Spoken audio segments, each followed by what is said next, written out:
Day 3. Well, it's actually day 4. But yesterday I didn't film anything because I was making battery trays, which aren't particularly exciting. It's just a case of cutting and welding bits of steel together, and it's pretty generic depending on your install. A battery tray is a battery tray. I will show you the battery trays. By the way, it's about 6 degrees today. For our American viewers, that's about 30 Fahrenheit. How does it work? I don't know. I don't know why you guys never adopted the metric system. It's way more straightforward. Where's the battery trays? Obviously not welded in yet. All they consist of is some angle, cut to the desired size. These trays are for 3 batteries. I like to weld a piece of 12mm threaded tube and then use 12mm threaded bar, and there's your tie down. I like to use these because when you want to take the batteries in and out, you've got the option of unscrewing that threaded bar and taking it off. It just makes things a little bit easier. That is what I completed yesterday, 2 of those. There's the other. They'll be measured to fit them into the trunk at some point. I'm not moving on to that stage yet. I've realised this morning that a lot of the underside of the car had corrosion, it looked dry, possibly never had any copper grease or anything like that.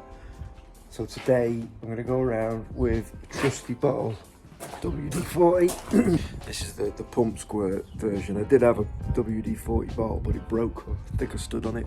So I'm going to be running around with this, squirting it on pretty much every nut and bolt that I intend to take off today to make things a little bit easier. Starting with the front. Right, so things I plan to take off. You've got that ball joint, so this nut here. It's like a 19 or something, I don't know what it is in Imperial.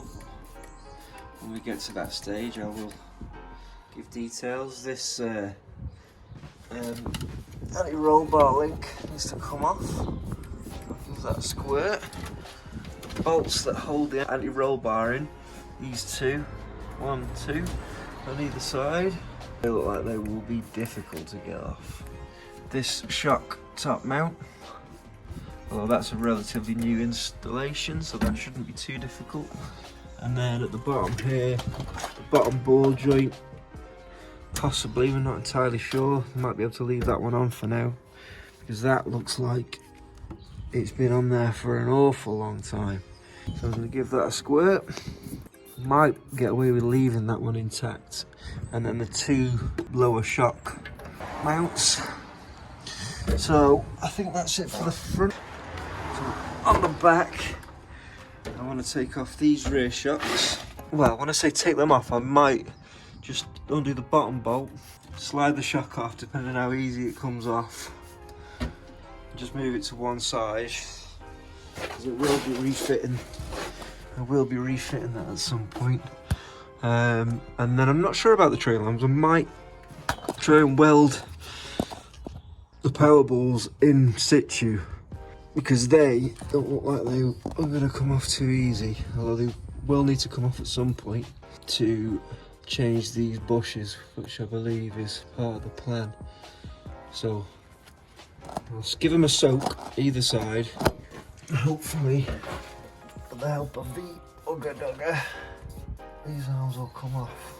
Well, the top ones are going to be fun.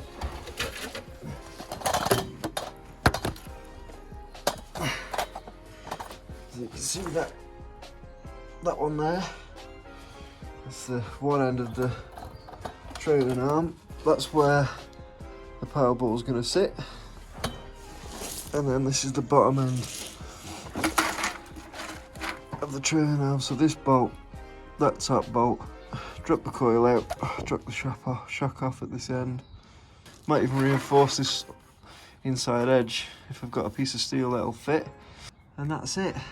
Same on both sides. I don't think the panhard rod needs to come off to do this. Yeah, these holes are going to have to be opened out. It's going to be a nightmare because they're way too small.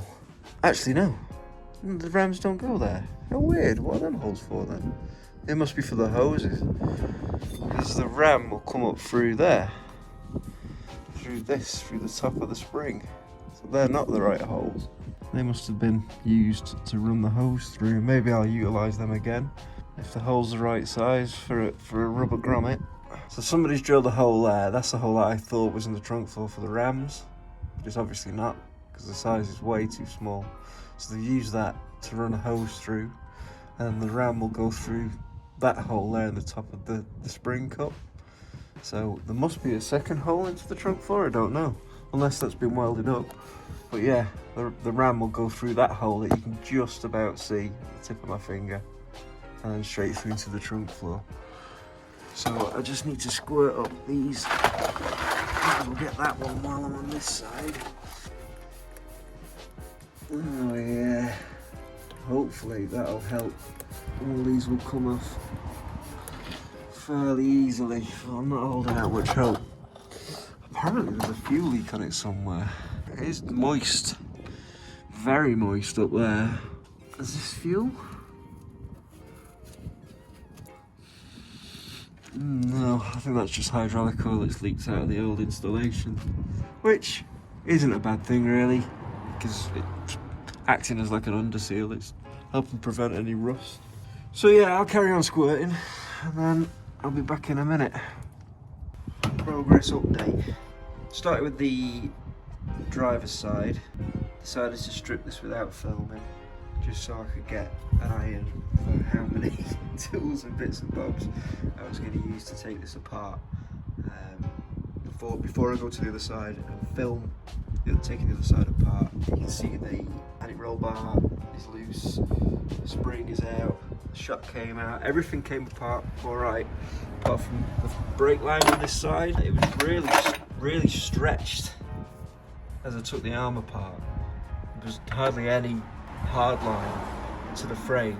As I dropped the arm, it's obviously weak and corroded over time, and it's sheared off. So I'll get a new piece of brake line, and what I'm going to do is I'm going to mount the rubber hose a bit further down. Instead of it being mounted up here, I'm going to mount it down here with a longer piece of hard line, which I'll get made up, and hopefully it'll have a little bit more give. I don't think I need to take these A-arms off. Everything looks like it's in good condition. The ball joints look alright. As you can see, you can move it up and down to get up in there. There's no teeth on these, which is interesting. Makes things a lot easier for the donut to mount up in the top. I'm going to have to weld a piece of circular steel in there to give me a centre for this hole saw when I cut out the hole for the ram to pop through. But other than that, that came apart pretty nice. So what I'll do is I'll get the camera set up and I'll film the process to take apart the other side. First job, bottom shock mounts. Pretty sure 13 mil. Yeah, 13 mil. It's always easier to use your impact gun.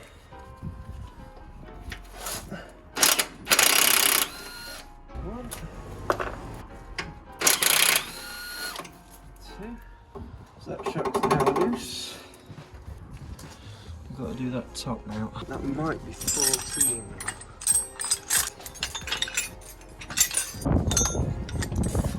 Deep socket. Yeah, 14 now. So let's see if we can get that top one off.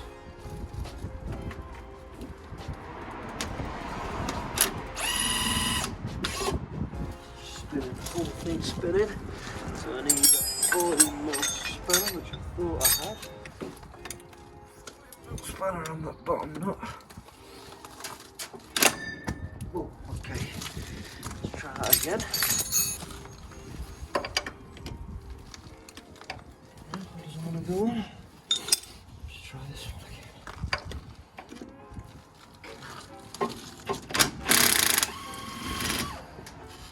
Yeah, the whole thing's going to spin. So, not even a ratchet.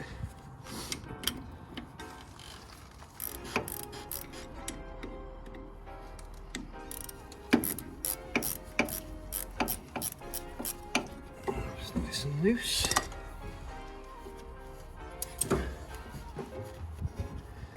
Just trying to stop the from spinning. Whilst I undo this top. Oh, here we go, she's coming. She's out. Beautiful. And your roll bar link next, which is these two. I think they're 30mm as well, so we need 30mm on the impact. Now these on the top of the spin, a bit of a pain to get to. 30mm spanner on the top, the impact on the bottom. Let's see if it'll spin first. Yep. Yep, spinning. Just need to get the spanner. Come on. Where's that nut? There it is. There's one.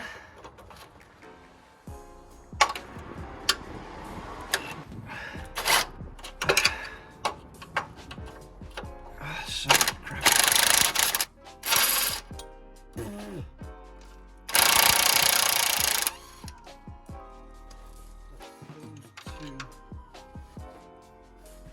Bolts on that is the anti-roll bar loose.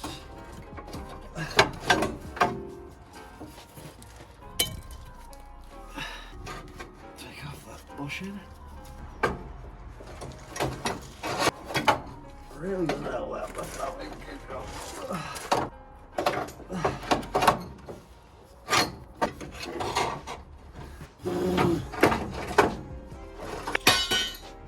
See you later, not bad. Right.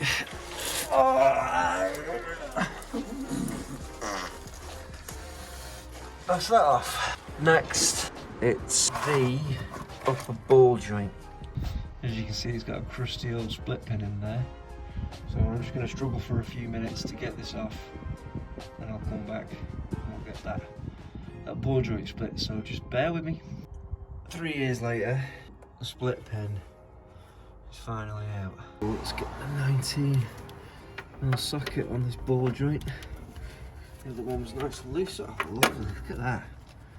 Finger tight. So with these, I always undo them a few threads, but not all the way off. See, there's a gap there. And then when it comes to bashing the crap out of it with a ball joint splitter, when it pops, it'll drop down to there. This took some doing on the other side, so hopefully that was the bad side. This will be a good side. Let's see.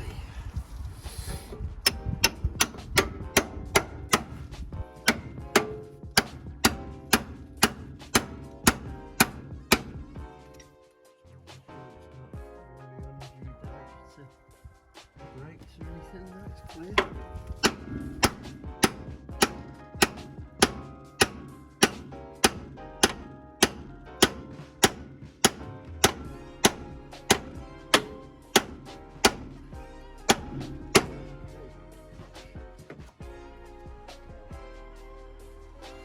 Before you do any more loosening of that nut, just throw your trolley jack underneath the arm, so the arm won't drop all the way down under the weight of the spring.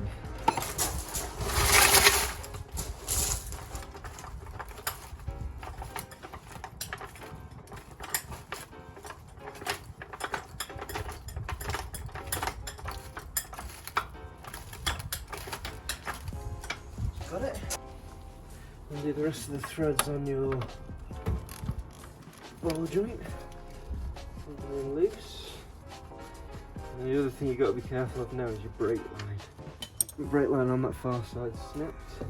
Try to avoid that on this side. This arm needs to drop low enough to be able to get the spring out. Just want to take the tension out of that there. Let's just take all off. Again. That's not really tight. Quick situation update. Both sides are now pretty much where I want them to be. Oh, another quick tip, always make sure that you put the castle nut back on there. I managed to leave the brakes intact on this side, unlike the other side where this hard line split. As I drop the arm down, this got taut, pull the arm, rip that metal brake line there. This side, luckily, stayed intact. The hose isn't in bad condition. Just cable tied this in place. The coil was loose enough to pull the coil out. That jack's not doing anything now. So this is just hanging off the weight of those cable ties. You can see the damage that shock mount's done to the A-arm. The A-arm's not bent or twisted, it's still fairly straight. Ideally these need to be reinforced along with those bottom arms. But for now, this is pretty much ready to cut the hole for the ram. And then we can assemble the front suspension, ram, coil, top hat, donut, etc. But I will on this side cut at least, might leave this one because it's close to the brake and it's not causing any problems, but this mount on this side, this needs cutting off, so I'm going to see if I can get this arm lifted high enough to cut that off. If not, I can undo the 2 bolts at the back, the A-arm mounts, take the A-arm off, cut that off and refit it, and that'll be the front done. So take a quick lunch break and we'll move around to the rears. To get the trailing arm off so we can put the power ball on it, it was a case of undoing this bolt, 24mm both ends, and this bolt, which had a horrible retaining nut in this little hole, which wouldn't be too difficult to get out if it wasn't for the fact that the parking brake cable goes through that same hole. So it's extremely difficult to get a spanner in there. And then when you have got it loose, trying to get the nut out is a pain in the butt. We also had to take the coil mount off the trailing arm and undo that shocker mount. I didn't film it because I was just struggling on my back and it was impossible to hold the camera at the same time. But basically it's 1 bolt, 2 bolts there, and then the spring mount. So there's the lower trailing arm, and the spring mount goes there through that hole and it holds the spring in place. And I found that I couldn't get the arm off without undoing this spring, so I had to pull that off and then the spring came loose. There's the rear coil, just accumulating every bit that I take off. The intention for today was to strip as much off as possible, ready for introducing rams and cups and coils and hoses. And so I've just got to get this one off. I've already undone it at that end. I think it's loose at this end, so I just need to whiz that off and then undo that cup there on the trailing arm. Shock's already off, and that's the rear end done. What we will then do to these trailing arms, which might be in the next video, is mount a power ball to this. So I will probably just go central to that, use that hole as a sight, and then we can weld in from the back of that hole, weld there, weld on the other side of these two and on the outside of the pole. In fact, let me go and get a power ball. There's the power ball, which the ram mounts to the end, upside down compared to the front. Power ball mounts to the trailing arm. Some people sink them into the trailing arm to get a better angle. I think in this instance we're just 12-inch rams. We'll just weld to the top, weld there, there, through that little hole. Might brace this, I'm not sure yet, just to reinforce this. This looks really sturdy anyway. Looks like it's about 3mm steel. So it might be a case of boxing this. I've just marked this so I know which end was at the axle, which is obvious where the coil was, and that this is the passenger trailer now. So I'm just going to whip the other one off and then we'll wrap it up for the day. That's day 3 completed. Included there, it's actually day 4, but yesterday, day 3, official day 3, I made these battery trays. Progress made was mostly stripping off the suspension parts that we need to strip off to be able to complete the installation. Show you exactly what we've done. Probably already seen all this if you've been watching the video. So shocks are now out. You can see the hole where the top shock mount would have been. And so this would have been cut out for the original rams, and then to be able to put a shock absorber in, they've welded a piece of steel in, so I need to cut that out. What I'll probably do is weld this piece of steel in there to give myself a centre for a hole saw, and then cut the hole saw out so the ram can come back through. I'd normally notch the A-arms, but these are already notched. Probably going to leave these because the long-term intention is for them to go to limit fabrication. He's going to put new bushes, new ball joints in, reinforce and extend the arms, and reinforce those lower arms. It's a bit dark down here, but hopefully you can see this is the brake line that snapped off. I've just blanked it off at the moment with a bolt. I'm going to get a longer piece of hard line and then remount the flex mount at the bottom here. I'm going to weld these holes up, coils out, shock absorbers out, and the anti-roll bar is off. I've also taken what was left of the bump stops out, don't need them anymore.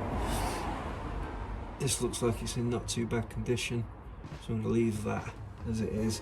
I'm just going to mount that, instead of it being up there, I'm going to mount that down here. So I'm going to drill a hole and thread it so I can put a bolt in. So that's that side. The other side is basically the same. The only difference is that I managed to rescue the brake line, didn't have to take that off. This is all in okay condition. It's currently just hanging on these cable ties. I might actually block that up so it doesn't, these don't snap. I don't think they'll snap, but just in case. I'm going to take this A-arm off, I think, at some point in the near future. Then I can cut this relocated shock absorber mount. I'm going to cut that off, and then this arm won't foul on it anymore. And then if we make our way around the back,